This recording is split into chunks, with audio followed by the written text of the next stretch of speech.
And excuse me that we're not out to the questions at this point. Excuse me, we're not at the questions at this point. My name is Jenna Ellis, and I'm the senior legal advisor to the Trump campaign, and I'd like to just explain now where we've been and where we're at and what you can expect from this process. So what you have heard, I'm sure, in the fake newspapers tomorrow will be one of two things. Either there was not sufficient evidence that we've presented, or we spoke too long. Okay, so what you've heard now is basically an opening statement.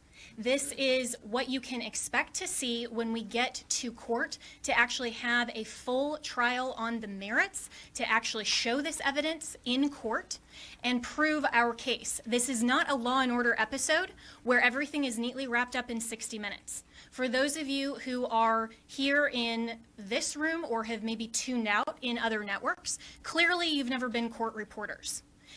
Trials take time. Putting on evidence takes time. This is basically an opening statement so the American people can understand what the networks have been hiding and what they refuse to cover, because all of your fake news headlines are dancing around the merits of this case and are trying to delegitimize what we are doing here. Let me be very clear that our objective is to make sure to preserve and protect election integrity. President Trump has been saying from day one that this is about maintaining free and fair elections in this country.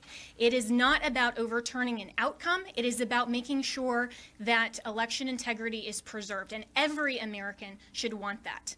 If every American is not on board with that, you have to ask yourself why. And if your fake news network is not covering this or allowing you to cover it fairly and accurately, you should ask yourself why. This is absolutely a legitimate legal basis. We have been asked to provide an entire case that generally would take years in civil litigation. I've been a prosecutor. I have tried cases with far simpler facts. One thing happened in a matter of minutes, and it still takes days. And we go through a jury process. This is the court of public opinion right now.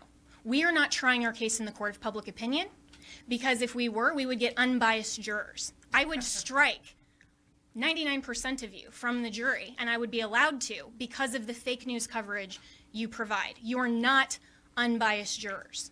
And until you step out of your role as a journalist and actually go into a courtroom and you are a judge on a bench that has sworn an oath to be unbiased in our separation of powers, then your opinion does not matter.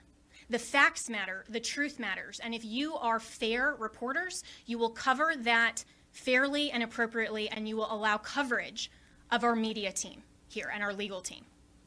That is absolutely shocking that all you cover are around the margins, and I've seen all of you taking pictures right now, and I can anticipate what your headlines are going to be.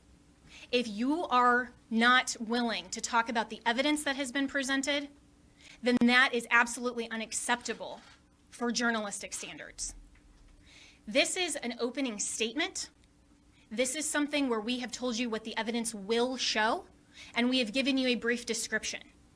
That happens in a courtroom all the time, where that's not the fact-finding process. That is just an overview. That is what we have given you today, because the American people deserve to know what we have uncovered in the last couple of weeks. Remember, this is such a short time frame. And this is an elite strike force team that is working on behalf of the president and the campaign to make sure that our Constitution is protected. We are a nation of rules, not a nation of rulers. There is not someone that just gets to pick who the next president is outside the will of the American people. And that is our task, because when we talk about voter fraud, it's actually election official fraud. That cannot stand. The Constitution requires that the state legislatures are the ones that make election law. It still has to go by the U.S. Constitution. But what has happened in this case is that state and local level officials, and all the way up, have changed the rules. That's what the Democrats do. If they don't like the rules, they change them. And they change them at the last minute. They manipulate them. They want to tear down our American system.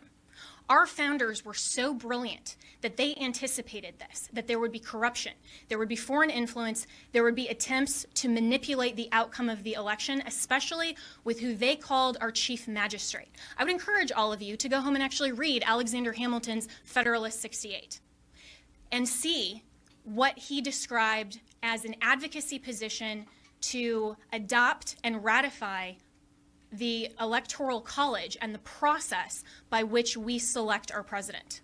We select our president through the Electoral College not because it disenfranchises voters, but because it is a security mechanism for exactly the type of corruption that we are uncovering. And every American should be grateful and thankful that our founders had the foresight to put in those protections and provisions to make sure that your legitimate legal vote is not disenfranchised. That is what we are advocating for. We want to make sure to protect election integrity, and your president, President Trump, we are so proud that he is in this fight because he understands that when he swore his oath of office, he swore an oath to uphold and defend the United States Constitution. That is what he is doing. And that is what we are doing. We are confident that through this multiple pathway to victory, we will get to the actual outcome that the evidence shows. But this is not about overturning an election on our part. It's about making sure that we protect and preserve free and fair elections for all future American elections. If the United States caves to corruption or this type of election integrity disaster, then no election will be secure from here on out. And we all need to be keenly aware of that. We are the representatives here that are standing in this gap and defending President Trump and defending you, the American people, at the end of the day. This is ultimately about the United States of America. And we want to make sure to protect and defend that. And as my colleagues have said, we will not back down. We won't be intimidated. President Trump will not be intimidated. You, the American people, should not be intimidated. You, the press, should cover this fairly and should know that this matters to election integrity and it matters to the future of our nation. So we have given you an overview, but recognize this is not a court of law. We will get there, and we have time, and we have constitutional provisions that will step in when we show the corruption and the irredeemably challenged and overturned votes that are absolutely corrupt in all of these counties. It is irredeemably compromised. We will show that, but you have to give us that opportunity. This has been just our opening statement, and we have an opportunity to get there, and we have time, and we will do that. This is the United States of America, and we stand proudly for President Donald J. Trump. Thank you.